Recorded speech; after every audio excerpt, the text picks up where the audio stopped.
Okay, so what if I told you that the most complex, most incredible structure in the entire known universe isn't trillions of light years away in some distant galaxy, but it's actually right between your ears? Today, we are taking a tour of that command center, your cerebral cortex. But first, let's start with a puzzle.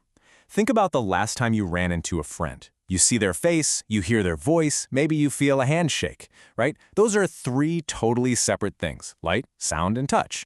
So how on earth does your brain pull it all together into one single seamless experience? This is one of the biggest mysteries in neuroscience. It's called the binding problem. And the answer to that puzzle? Well, it's all happening right here, in your cerebral cortex. This is the headquarters of your conscious experience. It's the part of you that is literally listening to my voice and looking at the screen this very second. Now you might think a bigger brain is a better brain, but what makes the human brain so special isn't just its size. It's all about proportion. I mean, just look at this comparison. See how much real estate in the human brain is dedicated to that wrinkly outer layer? That is our superpower. So, to figure out how this command center works, its magic, we're going to go on a tour of its 4 major divisions, or lobes. The easiest way to think about them is like specialized departments in a huge, hyper-efficient corporation. All right, our tour starts at the very back of the brain, in the department that does one thing and does it incredibly well: vision. This area right here is the occipital lobe. Every single thing you're seeing, the colors, the shapes, the words on this screen, it's all being processed right here in what we call the primary visual cortex. Think of it like the brain's video editing suite. It takes in all the raw data from your eyes and starts putting it together. It is so completely dedicated to sight that if it gets damaged, you can end up with cortical blindness, a bizarre condition where your eyes work perfectly fine, but your brain just can't see anymore. But seeing is only one piece of the puzzle, right? To get around in the world, you also have to feel it. And that brings us to our next stop on the tour, the parietal lobe, the department of touch and spatial awareness. This lobe sits right up towards the top and back of your head. It's home to the somatosensory cortex, which is just a fancy way of saying it's the part of your brain that's feeling the device in your hand or the chair you're sitting on as you watch this.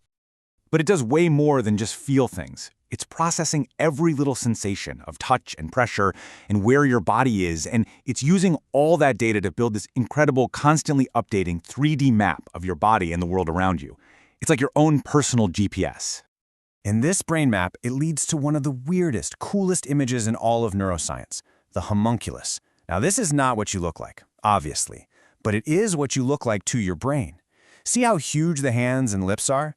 That's because they are packed with nerves, giving them way more processing power than, say, your elbow. Okay, so we've got sight and we've got touch. Now let's add sound to the mix. Our tour continues over to the sides of your head, to the temporal lobe, the department in charge of hearing, recognition, and memory. These lobes are nestled right by your ears, which is no coincidence, of course. They are the primary destination for every bit of sound you take in, including my voice right now. But this department doesn't just hear sound. It helps you make sense of it, turning noise into language. It's also the part of your brain that lets you spot a familiar face in a crowd, and it's deeply tied to your emotions and motivations. It's a real multitasker.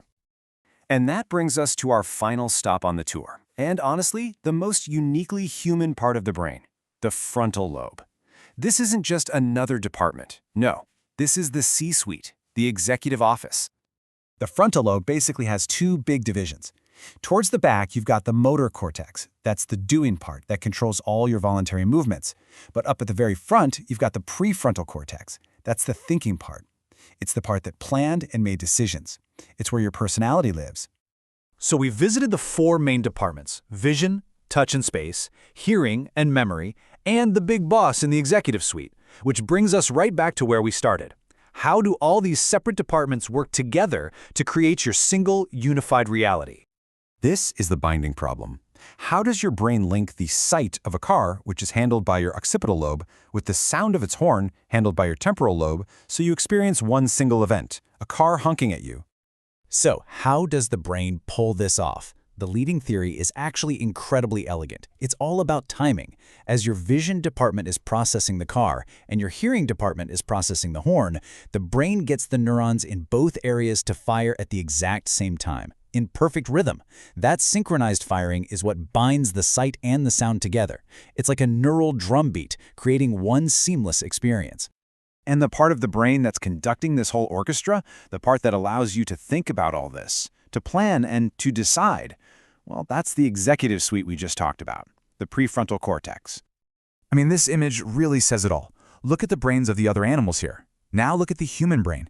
That huge expanded section at the front, that's our massive prefrontal cortex. And that right there is what makes us us.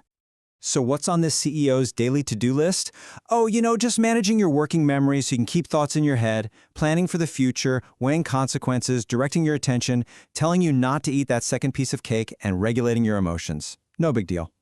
And we learned just how critical this area is, unfortunately, through the crude and long-abandoned procedure of the prefrontal lobotomy.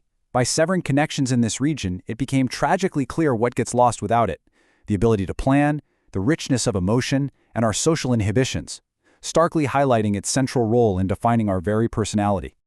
And all of this, it leads to one final, pretty mind-bending thought. Your brain isn't just a passive window looking out at the world. It is an active architect. It's taking in all these scattered bits of data, light, sound, touch, and it is building your reality from scratch. So here's a question to leave you with. If your cortex constructs everything you see, hear, and feel, then what is truly real?